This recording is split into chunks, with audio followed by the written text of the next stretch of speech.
Hello everyone! Samahan niyo po ako, magluluto tayo ng adobong sitaw na mayroong giniling na baboy. Madali lang po itong lutuin mga ka-grandma. So umpisahan na po natin ang pagluluto. Nagpainit na po ako ng kawali and then nilagyan na rin po natin ng mantika and magigisa po tayo ng luya, sibuyas at bawang. Unahin po natin ang luya. And then kapag po lumabas na yung kanyang aroma, isusunod naman po natin yung sibuyas.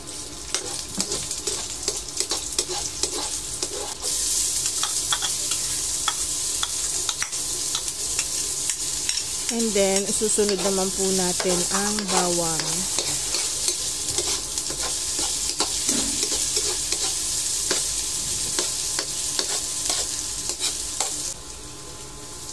Igisa lang po natin ng maigi hanggang mag-translucent ang sibuyas at bawang.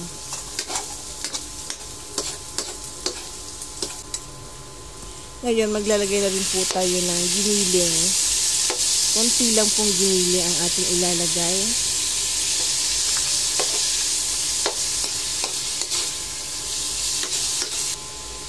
Igisa po natin ng maigi ang giniling and then tatakpan po natin, hayaan po nating maluto yung giniling sa sarili niyang sabaw.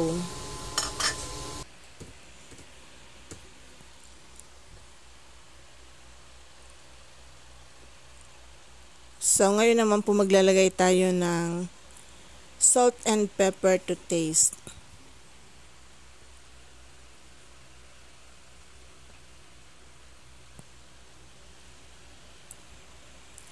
And naglagay na rin po tayo ng toyo. Hindi po nakita sa camera yung paglagay ko ng asin.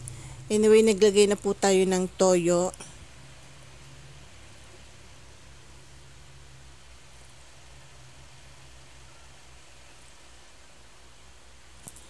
Maglalagay din po ako ng konting tubig. And pagkatapos po nito, tatakpan po natin ulit. Hayaan naman po nating kumulo hanggang sa maluto ng husto yung ating giniling.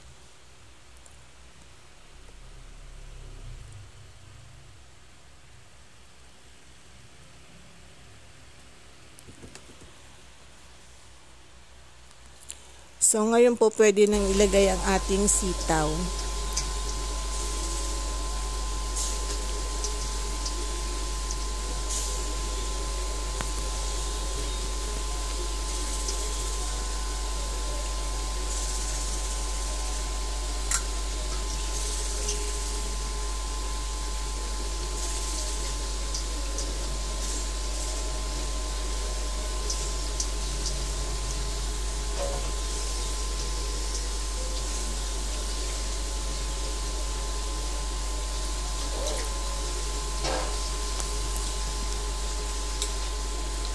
Ngayon, haluin po natin para po magpantay ang kanyang pagkakaluto.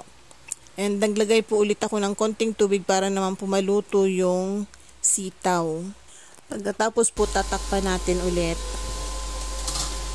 And ganyan naman po, i-check natin kung luto na yung sitaw. Haluin po natin para po magpantay ang kanyang pagkakaluto.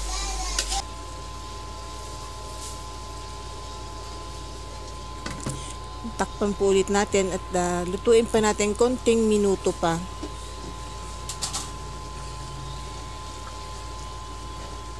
So this time po maglalagay na tayo ng asukal. Ay brown sugar pala.